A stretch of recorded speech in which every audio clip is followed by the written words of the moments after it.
My question is, with regard to the evolution of Homo sapiens, you have Charles Darwin in Science giving an explanation that it's because of the process of natural selection that the human beings have evolved. Now, seems to be in contradiction with the Islamic belief that we are the children of Adam alayhi salam. Now, how can this be reconciled? This is a very important question. No lecture of mine on this topic of Quran modern science is complete without this question. I've given this talk in various places, in Canada, in USA, in UK, in Saudi. Never is this topic complete, never is the question answer complete without this important question of theory of evolution. Charles Darwin. Sister posed the question, how can you reconcile the Quran with Darwin's theory of evolution?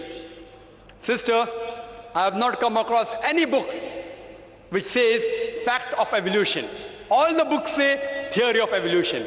There is no book I have come across saying fact of evolution. If you read the book by Charles Darwin, The Origin of Species, it says that Charles Darwin went on an island by the name of Calotropis on a ship named as HMS Beagle.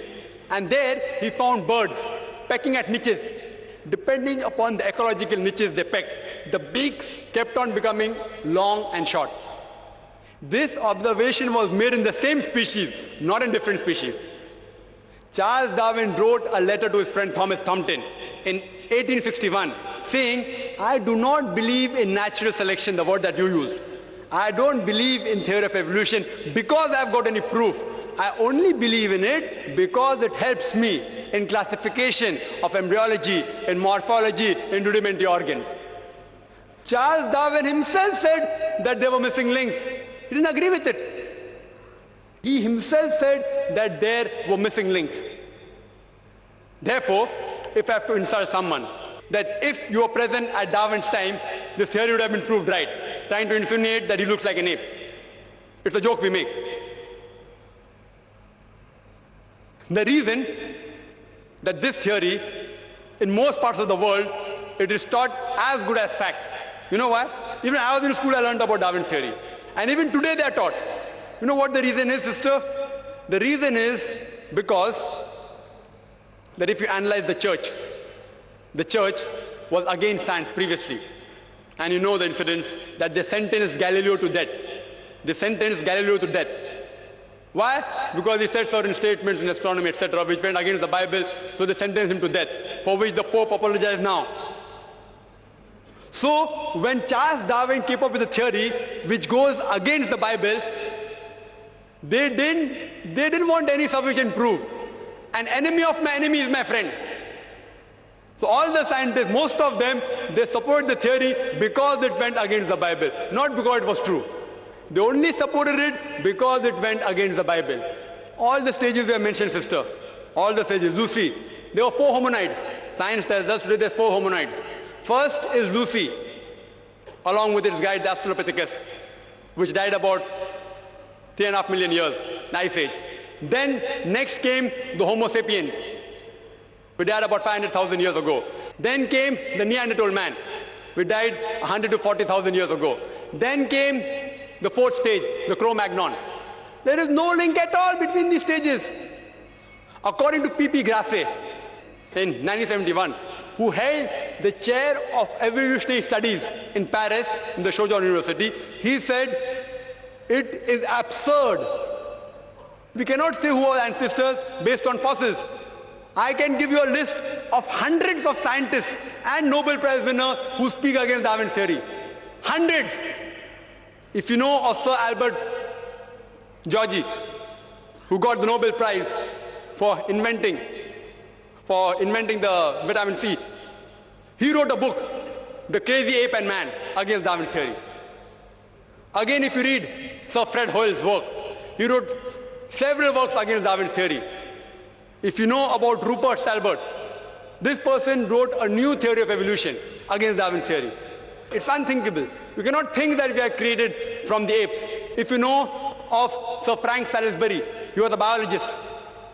He said it is illogical to believe in Darwin's theory. If you know about white meat, Sir Whitemead. He wrote a book against Darwin's theory. He was also a biologist. Several, you can give a list of hundreds. Today it is taught in the schools. Why? I told you. Media is in their hand. Otherwise, there's no proof at all. There are certain proofs at lower levels. An amoeba at lower species level, amoeba can change to paramecia. Quran does not say amoeba cannot change to paramecia. Quran does not say. If they have got proof, can be possible. It's not against the Quran. But there's no proof at all. People talk about molecular biology theory. They talk about genetic coding. According to Francis Crick, who's authority in this field, he said it is unimaginable. Again, if you do that ratio, the probability of one DNA forming from ape to human being is again 0. If I start calculating, I think we'll get bored again. You know the calculation I told you for one protein molecule? It is somewhat similar from one DNA. It is not possible at all. You know, there's a theory recently that homosexuality is genetic. And when I read in the Times of India, I thought, surely, the moment I attend the next lecture on Sunday in IRF, I'll be asked this question. If homosexuality is genetic, how can Allah blame us? Quran speaks against homosexuality. And I said that, see, this is a theory. Wait till it gets established. It's a theory. Don't comment on that. Within the matter of span of this few months, it was proved to be illogical. And the person who propounded this theory that homosexuality is genetic himself was an homosexual. Therefore, I said, I'm going to give my talk on scientific facts, not on theories and assumptions. Darwin's theory has not been proven. We have not been created from ape.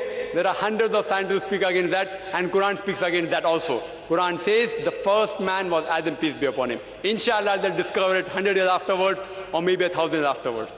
Today, there is research showing that human beings have been created from one pair. Again, it's just a theory. It supports the Quranic verse that human beings have been created from one pair, male and female. It's just a theory. Therefore, I don't quote that in my talk. Inshallah, it will be established 50 years afterwards or 100 years afterwards. Then we'll know that Quran conciliates with this part. So far, it's not conflicting. It's not conflicting with established science at all. Hope that answers the question.